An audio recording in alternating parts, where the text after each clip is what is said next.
Hi,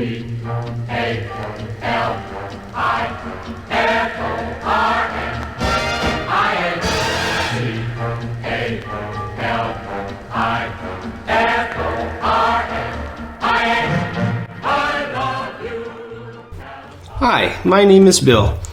Welcome to the FreetheBear podcast, a podcast devoted to California independence.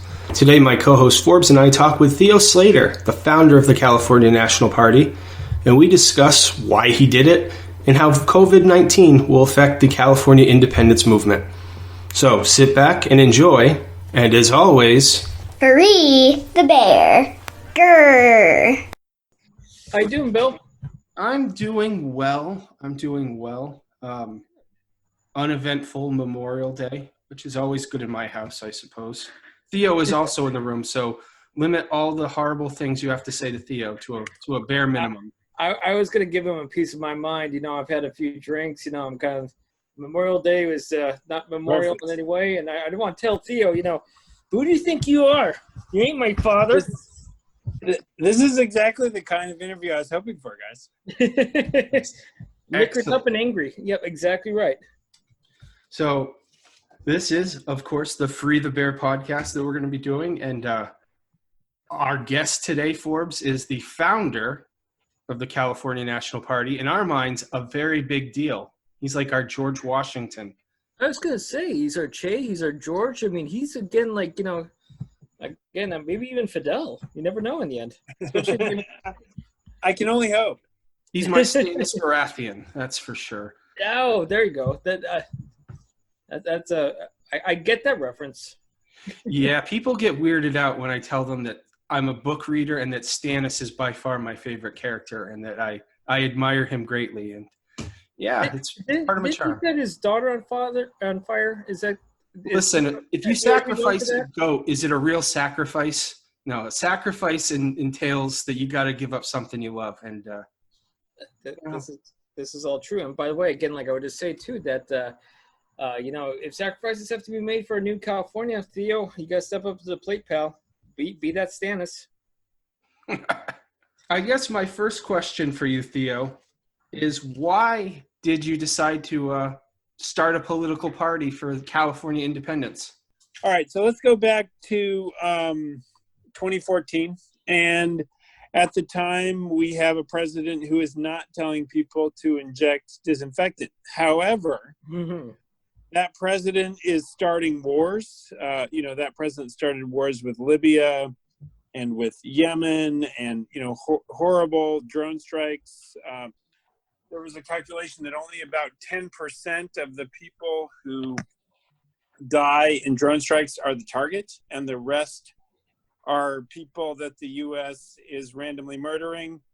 That of course they just call collateral damage. And who pays for that? Who pays for all these poor people on the far side of the world to get killed? We do. And so back in 2014, I was thinking about, what could I do? I had just finished reading a book called Black Jacobins about the Haitian Revolution. And, in that story, people overcome challenges far greater than mine. They have to break their chains before they can rise up. And so I wasn't even in chains. And so I was thinking what's my excuse for paying my money every year into this machine that is destroying the world, not just with guns and bombs, but also with pollution and, overconsumption and all of these other ways that America harms the world. And so I was thinking, well, if I could get California, this progressive model for what America could have been if it hadn't been born into the world with slavery, genocide, and war, it might have been able to be California. And certainly California can be California if we don't continue to let ourselves be held back by this ludicrously corrupt swamp on the far side of the continent that doesn't share our culture, that doesn't care about what we want, and that just sees us as a rich province to loot whenever they need to, so that they can fund their terrible wars and so that they can prop up the failed economies of broken and corrupt red states that are themselves basically just, oppressive, apartheid-like societies. If you think about the Deep South, California money goes to subsidize societies in which extreme racism is a part of the basic part of the culture, a basic part of the governing structure of the society. So we fund that. So that was essentially it. I wanted to create what California could be and not have it continue to be this looted province whose money is spent as far from our priorities as possible, perpetuating murder and destruction and perpetuating racist societies far away from us that don't share our values. Kind of a long-winded answer, but No, that's good stuff. If I can interject, it's interesting to me, use the example of the Haitian Revolution. It's one thing, I think, to, physically have an uprising, like kind of a Spartacus kind of slave uprising, you kind of feel like, I think slaves have a clear view of reality. They know they're at the bottom of the heap, no matter what. And it was interesting when you brought that up, because I think that there's a big thing where we have to kind of break the chains of almost a mental slavery here. Because, America is always promoted as like the best country, the best thing, it's a force for freedom. We won World War II, ignored the 27 million Soviet deaths, but we won World War II single-handedly in our re-rating. And then also, again, at the same time, too, you're actually talking in a way like, a far-sighted culture with a distant capital who is looting us to pay for warfare. It sounds exactly like 1776 to me. Absolutely. And what is Trump if not George III? I mean, this dude, he's incompetent, greedy, corrupt, incredibly stupid, mildly insane. I mean, I can't think of a better model for liberation than the American Revolution, except that, maybe don't build in slavery into your Constitution. Maybe don't try and kill all the native peoples. There are some real problems with the American Revolution, but I think that California's quest for independence can draw on that tradition also, in spite of its many flaws. And I mean, even World War II, let's look at World War II. Hundreds of thousands of people are interned in concentration camps in America on the West Coast just for the color of their skin, because of where they're from. Yeah. The American Army was not integrated. So you had white officers commanding black troops. Mm-hmm. You had black people having to fight in unequal conditions with unequal pay. I mean, I think World War II is one of those situations where America was not the most evil monster in the world, because Nazi Germany was obviously worse. And a lot of people would say Soviet Russia, especially under Stalin, and I would agree with them, was worse than America. But America was still bad. And America has never been able to live up to the hype. America is a racially and class stratified, patriarchal, extremely bigoted society. And Trump has ripped away the mask of civility, where the Americans pretended they were a forward-thinking people. But, the way that they're talking about, wanting to kill a doctor who's just trying to keep them alive, the way that they're protesting, like they want to speak to the manager of a virus, like there's this delusional character to the American psyche where the slightest inconvenience to the people at the top of the pyramid is somehow a fundamental threat to their human rights. I mean, like, you see people in Ferguson a few years ago holding up signs like "Stop murdering us," and you see people now, the Trump's people, holding up signs saying "I want to play golf." And it's like, one of you has a valid fundamental concern about your basic human rights, and the other one, you just need to go home so you don't die. Yes, no, it's very true. But I think also, again, if we kind of take a step back, like, from the British Empire to the United States of America was a jump. And I think that maybe California is going to make that next jump. I think it's just that, again, we had a society that in some ways was more progressive than the other ones. I mean, the British Empire was better than absolutist France, for example, right, or Tsarist Russia at the time. Absolutely better. But again, it was not fair, and other people had to kind of, take the torch of liberty and kind of move it forward a few steps. Even again, if we can really just kind of, there's so many problems with Right.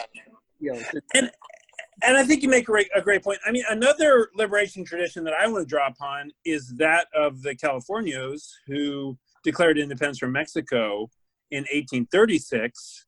And that is California's first taste of freedom. And that's a historical tradition that I also want to draw upon, that also pays homage to the Latino Californians who are the bedrock of our society, who predate most of us. So, I mean, there are a lot of liberation traditions. I think drawing the best pieces from all of them is the way to go. I think that we can point to the American Revolution as being a precursor to an even better, more peaceful and democratic revolution that we need to have in California.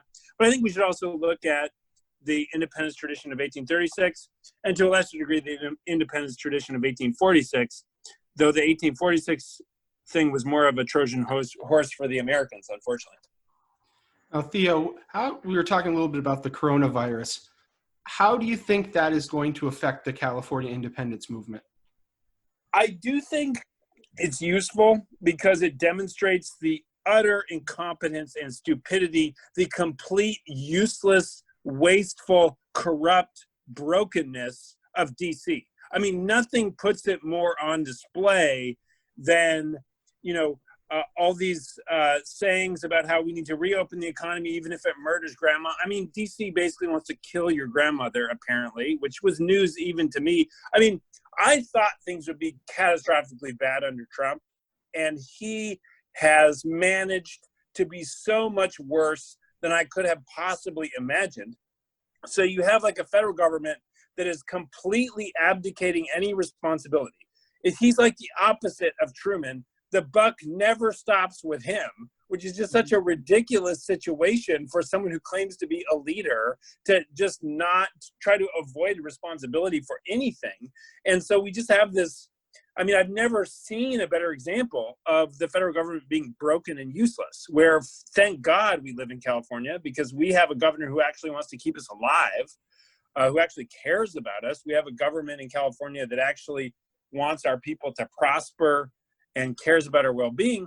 And I pity the Americans and their ludicrously stupid leadership and their incredibly corrupt society that's clearly collapsing around us. And honestly, I think the clearest path to California independence is not even some dramatic move on our part. It's merely standing up as the American house of cards collapses and burns around us, and then rising like a phoenix from those ashes. I think you're absolutely on point with that because, I mean, it does, everything before was that I kind of felt that it was something where you had to take a couple steps and actually try to understand the situation and go like, okay, this is what America is. It's not working out well. You're kind of taking a leap here, but now it's really just in your face with this catastrophe. I mean, again, we have over 100,000 dead. I don't know, again, like how many infected, and, the federal government is even stealing supplies to the point that like Maryland authorized their National Guard to basically guard their supplies. Which is right, it's ludicrous. It's ludicrous. Like, it's ridiculous. Maryland is hiding its medical supplies so the feds don't loot it. I mean, like, what is going on in America right now? It's crazy. Yeah, I don't think people understand how bad that is. Because, like, if you have a state who is feeling threatened from its own central government, you don't really have a central government anymore. Right. This is getting inching into something that I always thought about, that, we're on the pathway of the Soviet end. It's just like you have these republics, they're just doing their own thing. And, Moscow's saying things, but no one's listening to Moscow anymore. I hope we're going to move in that direction. I'm afraid because so many of the Americans, seemingly particularly on the right, have this bloodthirstiness to them where they're like, we need to have a civil war. And it's like, guys, why do we need to have a civil war? Let's just divorce. Like, you don't have a civil war with your spouse if it doesn't work out, you divorce them. DC is very abusive with us. Like, it wastes our money. It doesn't share our values. And I think we kind of have the inversion of what was going on in the civil rights movement, where I think during the civil rights movement, I think you can accurately say that the federal government was trying to drag these deep South, incredibly racist societies, drag them kicking and screaming into the 20th century. And now California is trying to, it's the opposite situation. We're trying to create a progressive, forward-looking society, and DC is dragging us back into the 19th century, where women are not equal to men, where, you know, racism is an endemic part of the culture that a lot of Americans don't even seem to see as a problem.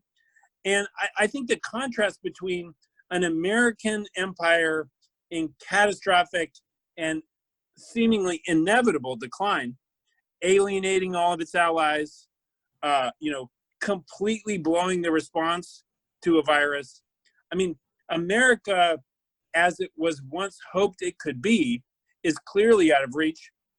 And how that affects the Americans, how their society collapses, well, we just try and weather that storm and then stand up after the failure of the American empire is complete, I think is really our great challenge, the great test for our people over the next 50 to 100 years.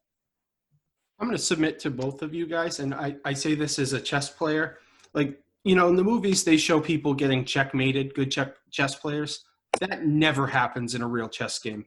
When a chess player sees a lost position, they resign.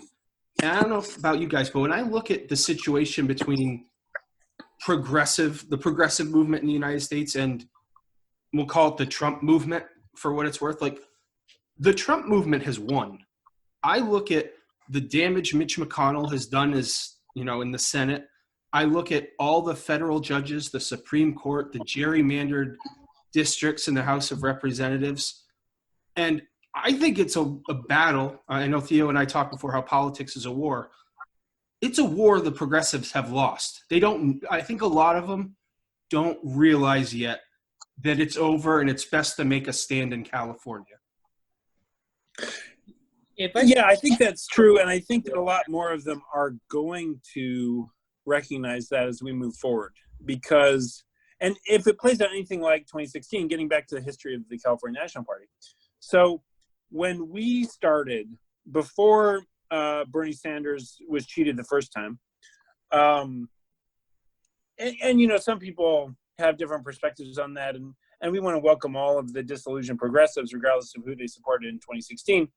But, you know, when the Democratic convention wrapped in 2016, that's when the California National Party stopped being a hobby and became an active participant in a movement for creating a free and independent California, because a bunch of progressives gave up on America.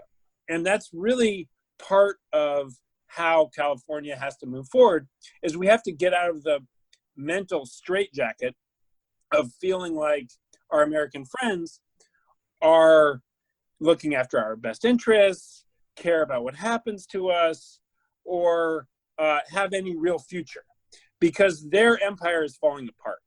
And a bunch of people, so we went from about 10 people. Our first convention had 10 people at it. Back in 2015, when I was the first elected chairperson of the California National Party, there were 10 people at the convention, and we really exploded from 10 to 50. So we had a 5-fold increase when the 2016 DNC convention became the debacle that it became.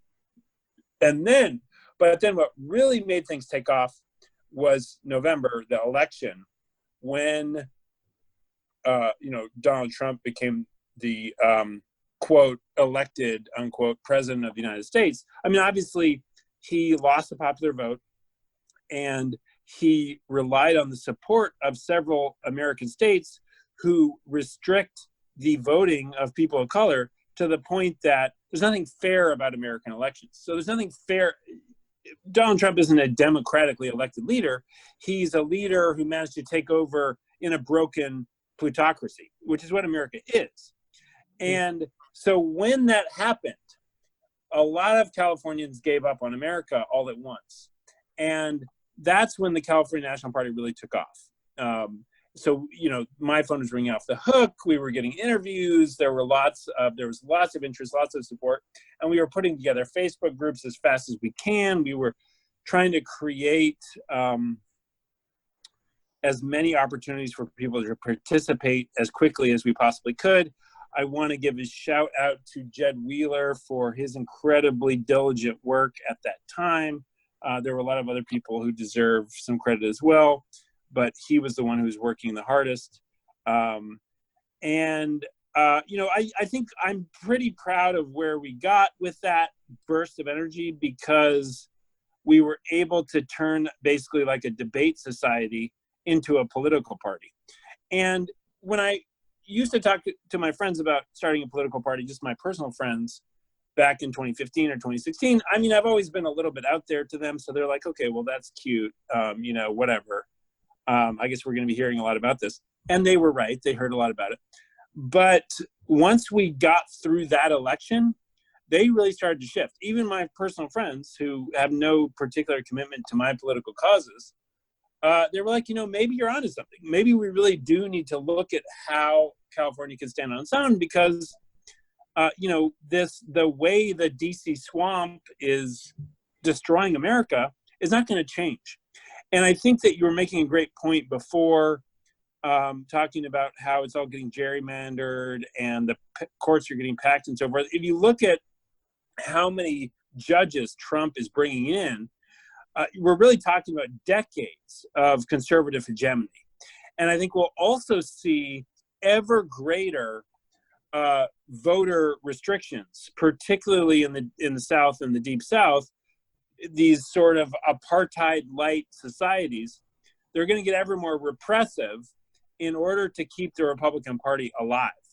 And the other problem we have, though, is like people say, oh, the Republicans, if only we could beat the Republicans, everything would be great forever. But the Democrats also nominate very corporate-friendly people. And I think what's really going on in America is not so much a battle between the left and the right. It's a shadow puppet play where the billionaires control everything and everyone about it and have complete control over the society. And they don't really care if the Democrats or the Republicans win, because both parties are in the pockets of the same 100 people. And so there's kind of a kabuki theater element to the entire edifice of the American empire. It's just an illusion. And so anyway. Bill, you had that question, talking about the chess game aspect and again, progressive laws. But I think to kind of go into what Theo's talking about, and something I've thought about as well, is that it's kind of like a chess game where it's already rigged in favor of one side now. Like one side has a bunch of queens instead of pawns. And then at the same time, too, the other player is particularly going out of their way to screw up the game. Because, for example, Barack Obama came in as, the big hope and change candidate. I mean, this is what Theo was talking about, in 2014, right? You kind of noticed something was off. And that's what Obama's, time as president. And Obama came in with these, super majorities. I mean, Republicans were kind of this crushed force at the beginning of 2009. I mean, McCain had lost, again, they lost the Senate, they lost the House. I think that the Democrats had a majority of governorships, blah, blah, blah. So, again, you would think that there'd just be this liberal wave of enthusiasm and change as Brock promised. And what Brock gave us was this weird armistice with the healthcare industry that later led on to another, again, kabuki theater type element of, well, all of a sudden, all these Tea Party people all of a sudden came out of the woodwork and were, going to fight this big bloated government led by this, socialist Kenyan. And they destroyed the Democratic Party in a lot of ways. For they knocked him out of the House in the first element, and they took over governorships left and right and put in these hard right regimes.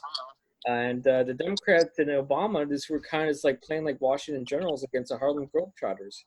They had fell apart. So this whole idea, again, it's a fair exchange, or again, a progressive chess master versus a conservative. I think it's just the same person, and when he decided to play with queens at the one, because he stuffed every court, he stuffed every race, he stuffed every ballot, it's a pretty ridiculous display. And I think now we're even hitting another level of ridiculousness with this, this Chernenko of Biden, who is, barely functioning, and they propped him up because, again, he's like the safe pair of hands right now.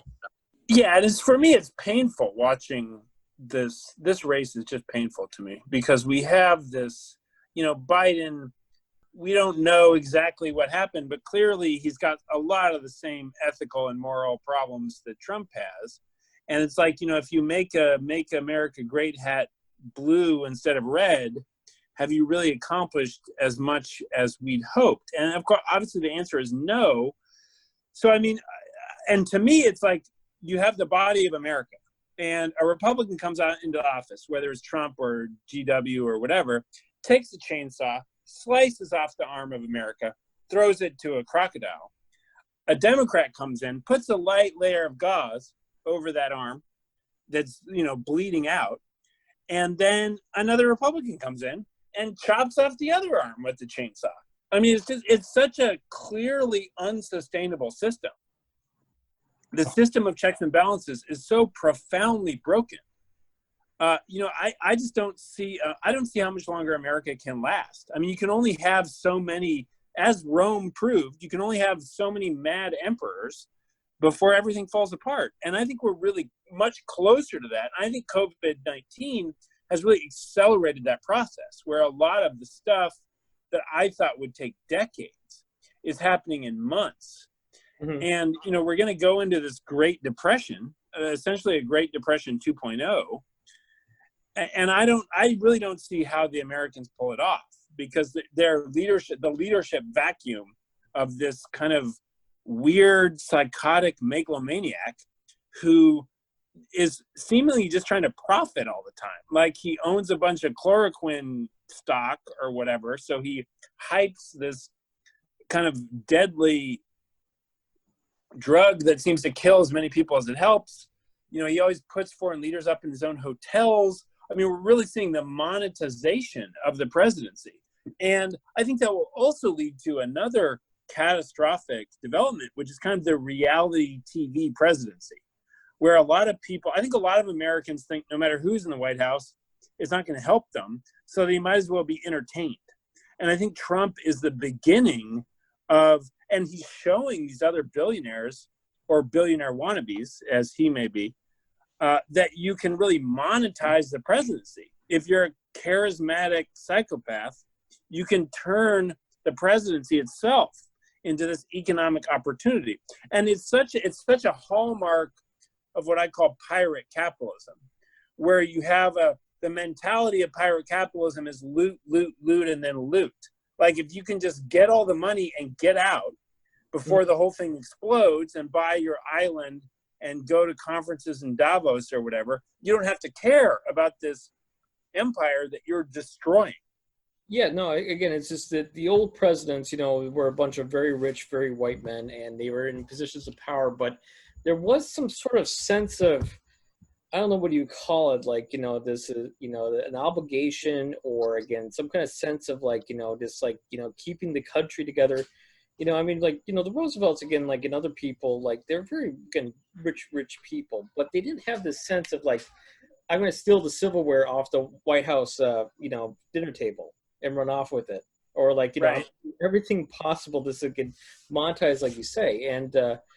I think also, Trump has kind of unfortunately shown the way in some regards. I think Mike Bloomberg, his campaign was kind of a hesitant hint that Bloomberg kind of picked up on that pattern too and was trying to cash in on it. But then unfortunately, Elizabeth Warren basically just, nuked him before he got anywhere near it. By the way, I got to have a little New Hampshire pride. Franklin Pierce, only president from New Hampshire, did lose the White House silverware in a poker game. Also,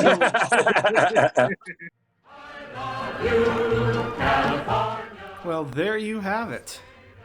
But wait, there's more.